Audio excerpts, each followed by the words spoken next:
Adding tags to your YouTube channel will help you get more views.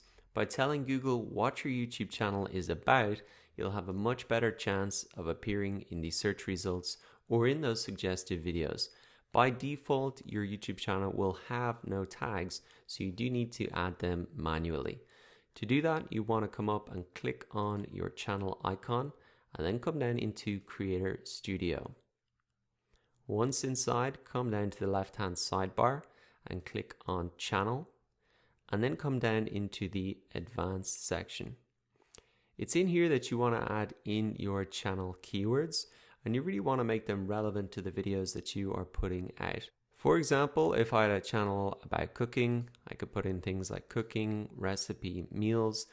Each keyword that you put in, you want to separate by a comma. Nothing needs to be capitalized. And a great tip is that there's no limit to the amount of keywords or tags that you put in. So you can just put in as many as you think that are relevant. Once you're done, you just want to come down and click on Save, so that action has been saved.